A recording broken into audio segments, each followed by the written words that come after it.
Today, we will be looking at two horrifying caving stories that went horribly wrong. Both stories have one thing in common: a parent racing to save their child's life in a treacherous cave while fighting to survive themselves. The first one, in particular, is terrifying, where a human body gets twisted in ways you can't even imagine. As always, viewer discretion is advised. In June 1992, a group of 10 Boys Scout members decided to go on a caving expedition in Killiansburg Cave. Killiansburg Cave wasn't much to look at, just a modest cave tucked away in the hills of West Virginia. But for the group out on a summer trip, it was a perfect spot for adventure. The cave was near the Potomac River, and the boys were spending the day exploring, laughing, and just enjoying the freedom of being outdoors. Among them was Brian Quintanilla, a curious, wiry 13-year-old who had a knack for noticing things others missed. While most of the group stuck to the main passages, Brian spotted a narrow, twisting passage within the cave. It wasn't much wider than his shoulders, but to him, it looked like a secret shortcut, maybe even a hidden route that connected to another part of the cave. The passage was tight, barely large enough for someone his size to wiggle through. Its shape resembled an L when viewed from above, which meant it had a sharp, L-shaped bend in the middle. He crouched down at the entrance and peered into the dark, earthy space. Brian began squeezing into the passage, inching forward carefully. The rock pressed tightly against his shoulders and hips as he wiggled deeper. When he reached the bend, he figured out it was going to be tricky. To get through, he had to twist his body in a painful way. He reached the sharp bend in the passage and realized the only way forward was to hyperextend his knees, twisting his legs awkwardly to fit through the constriction. He managed it, pushing past the sharp angle and emerging into a slightly wider section of the passage. It was uncomfortable, painful even, but the promise of emerging triumphant on the other side drove him forward.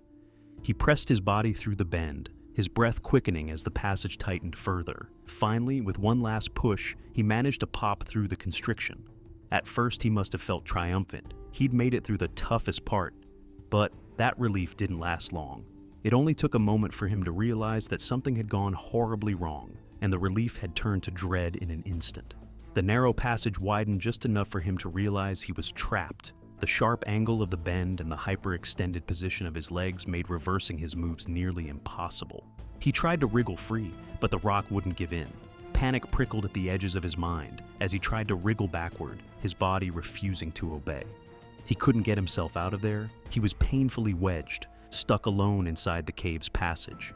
Others started to feel his prolonged absence. They realized that when they entered, there were a total of 10. However, now towards the end of the trip, one is missing. Concerns began to set in as they noticed he'd been gone for too long. They started calling for him. They retraced their steps and looked for him everywhere. No one knew where Brian went. No one had even noticed the passage he was in before, so they just kept looking at places they were familiar with.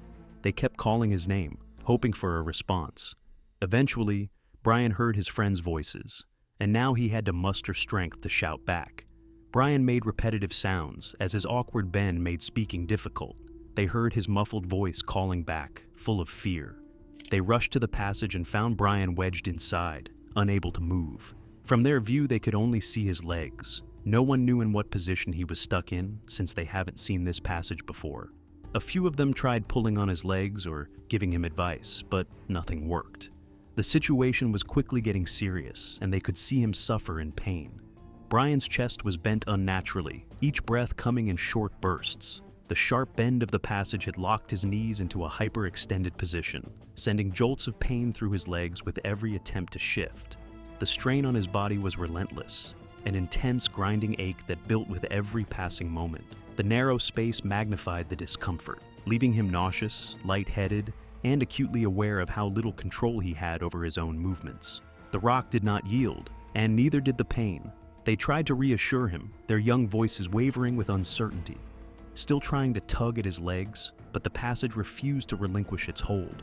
Brian's panic deepened, tears streaming down his face as the reality of his situation set in. Word of the incident quickly spread to the scout leader, who happened to be Brian's mother. She rushed to the scene. You can imagine her heart dropping and thinking about her kid's safety as she scrambled into the cave. The sight of her son's feet, the only part of him visible beyond the bend, was both a relief and a fresh source of anguish. She crawled as close as she could and called his name. When he answered, she knew he was terrified, but at least he was conscious.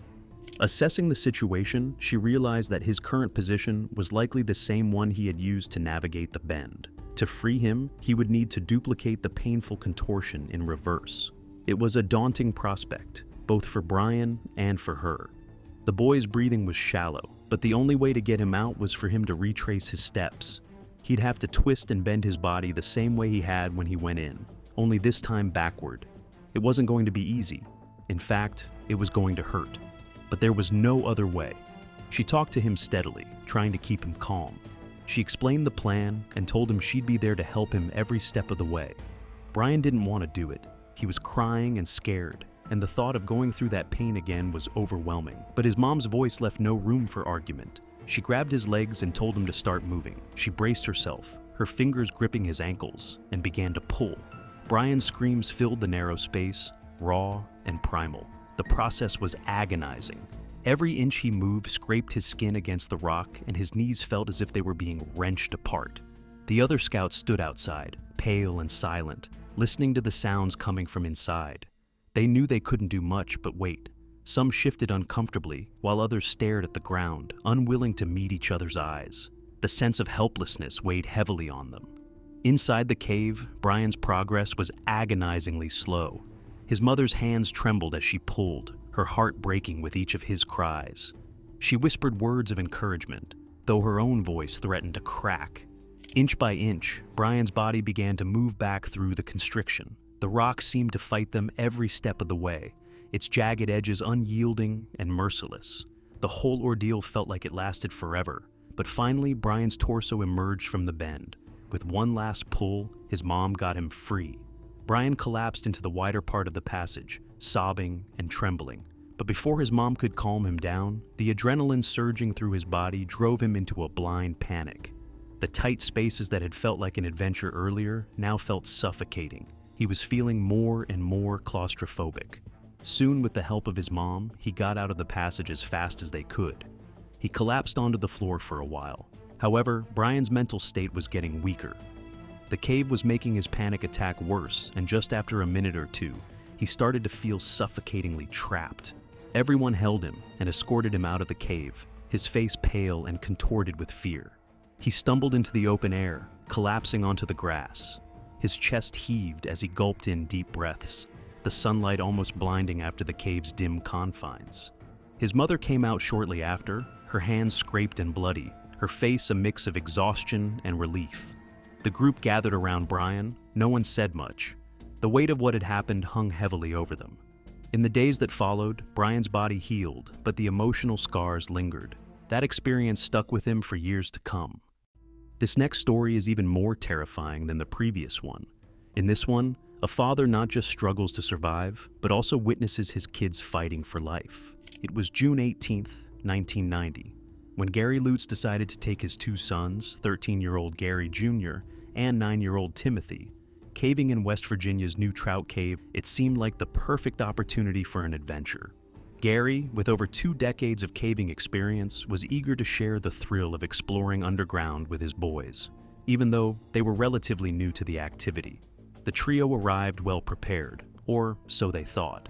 With hard hats, knee pads, and carbide lamps, they ventured into the cave, confident in their equipment and Gary's experience. Their journey started smoothly.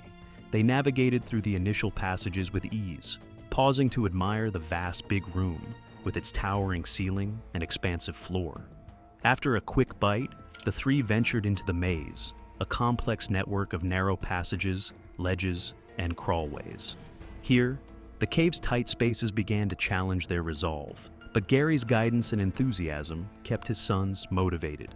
As they approached an 8-foot drop, Gary decided to leave their pack behind to make navigating the tight sections easier. It seemed like a logical decision at the time. The pack contained extra food, water, and their only backup lights. Confident that their carbide lamps had been refueled just minutes earlier, Gary believed they'd return to the pack well before the lamps ran out. But the cave had other plans. About 200 feet into the maze, Timothy's light began to flicker. A mild inconvenience quickly turned into a looming threat when it failed completely. Gary assured his sons they could turn back, But just moments later, Gary Jr.'s lamp gave out as well. Panic started to creep into their minds as the once illuminated passages dissolved into shadows. Gary pressed forward, his own light still flickering faintly, the boys following closely behind. They moved as quickly as they could in the confined passages, but the maze's honeycomb of corridors proved disorienting. Gary tried to retrace their steps, but the confusing layout led them into one false passage after another. Then, as if the cave itself wanted to seal their fate, Gary's lamp sputtered and went out, plunging the three into total darkness. The air felt heavier now, and the silence pressed in on them. Gary tried to calm his breathing as his son's anxious voices cut through the void, asking the question he dreaded. "Dad, are we lost?" Gary tried to keep his composure. He couldn't afford to panic. His sons needed him to be strong. The maze's confusing layout had already led them astray once, and without light, the chances of finding their way back were slim. In the pitch-black depths of the maze, Gary assessed their situation. Crawling blindly to find the pack seemed impossible. They couldn't even be sure they were heading in the right direction. Gathering the spent carbide from their lamps and pooling what little unspent pellets they had left, Gary managed to get one lamp working using urine in the water chamber. The crude solution provided just enough light to guide them to a small chamber where they could rest. Here, they sat down, the dim glow of the makeshift lamp barely illuminating their faces. Gary placed his sons on their knee pads to conserve body heat and tried to reassure them. But the truth weighed heavily on him. No one knew they were here. He hadn't told anyone of their plans, and their car, parked near the cave entrance, gave no indication of which cave they had entered. The minutes stretched into hours. The lamp's faint light flickered and died, leaving them in utter darkness once again. The cave's temperature, a constant 54 degrees Fahrenheit, began to seep into their bones. Without food or water, their bodies weakened. The soot-covered walls from long-ago nitrate mining added to their misery, irritating their throats and lungs with every breath. Outside the cave, the trio's absence had finally been noticed. By Wednesday, a local resident reported their unmoved vehicle to the state police. Investigators reached out to Florida authorities and eventually contacted Gary's family, who confirmed that he had planned to go caving in Pendleton County. However, they had no idea which of the Trout Rock caves he might have entered. Back in the cave, Gary and his sons were losing hope. Their bodies were weak from dehydration, their throats raw from the dusty air. They huddled together for warmth, each grappling with their fears in silence. Gary thought about how he had failed to follow basic safety protocols, 3 light sources per person, leaving notes about their plans, carrying enough provisions. His regret was overwhelming. The boys, too, were struggling. Gary Jr. and Timothy had begun to see flashes of light, an eerie hallucination caused by their worsening physical condition. They cried quietly, clinging to their father as he whispered words of comfort. All 3 of them prayed for a miracle, for just one more chance to escape this living nightmare.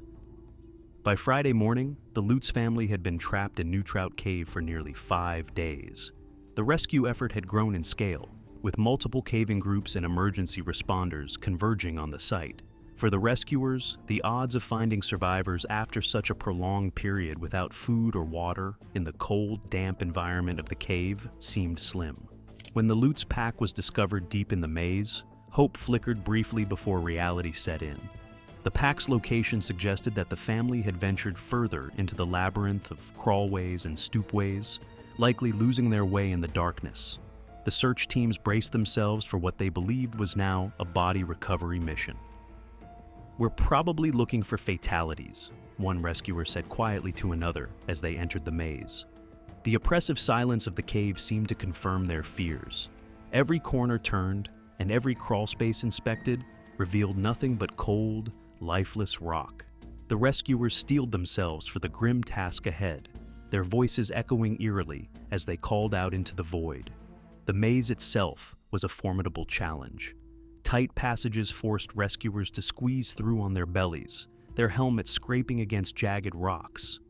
The air was thick with dust, and the sharp smell of decaying carbide from the Lutz spent lamps lingered in the air. As the team pushed deeper, one of the rescuers froze, straining to listen. Faintly, from somewhere ahead, there was a sound, a weak, barely audible voice. It was so faint that, for a moment, he thought he might have imagined it. "Did you hear that?" he whispered urgently. The team stopped, holding their breath. Then it came again, a faint, broken cry for help. The rescuers exchanged looks of disbelief. It couldn't be. After 5 days in the cave, in near freezing temperatures without food or water, how could anyone still be alive? Their pace quickened, adrenaline surging through their exhausted bodies. The voice grew louder as they called out in return, guiding them closer to the source. When their lights finally illuminated the huddled figures of Gary Lutz and his sons, the rescuers could hardly believe their eyes. Gary Sr. was slumped against the cave wall, his arms wrapped protectively around his boys. His face was pale and sunken, his lips cracked and bleeding. Gary Jr. and Timothy were motionless, their small frames trembling with shallow breaths. The rescuers could see the toll the ordeal had taken. These were people on the brink of death. The rescuers quickly assessed the condition of the family. Gary Jr. and Timothy were severely dehydrated and hypothermic, their skin cold and clammy to the touch. Timothy, the youngest, was barely responsive, his small body weakened to the point of collapse. Gary Sr. was conscious but disoriented, his voice hoarse from days of dehydration and crying. The family's condition was so dire that the rescuers feared they might not survive the journey out of the cave. They radioed the surface, urgently requesting medical support to be ready when they emerged. Getting the Lutz family out of the cave was no small task. The tight crawlways that had disoriented Gary and his sons now became an obstacle for the rescuers as they maneuvered the weakened family members through the confined spaces. Timothy, too weak to move on his own, was carefully strapped into a stretcher. 2 rescuers took turns carrying him, navigating the narrow passages with painstaking care. Gary Jr., though slightly stronger, needed support to walk. A rescuer guided him, speaking words of encouragement with every step. Gary Sr., though determined to walk out under his own power, stumbled frequently, his body weakened from exhaustion. 2 rescuers flanked him, ready to catch him if he fell. As they moved, the rescuers monitored the family's condition closely. Timothy's breathing was shallow and irregular, and Gary Jr. occasionally drifted into semi-consciousness. Gary Sr., though physically present, seemed mentally distant, his eyes glassy and unfocused. After hours of grueling effort, the rescue team finally emerged from the cave, the sunlight a stark contrast to the oppressive darkness they had left behind. Medics rushed forward to take over, assessing the family's condition and providing immediate care. Gary Jr. and Timothy were bundled into blankets and placed on stretchers, IV lines quickly inserted to rehydrate their frail bodies. Gary Sr., though able to walk, was immediately seated and given water and oxygen. His hands shook as he clutched the bottle, the enormity of their survival beginning to sink in. The rescuers, now standing in the bright West Virginia sunlight, looked at one another with a mixture of relief and disbelief. Against all odds, the Lutz family had survived.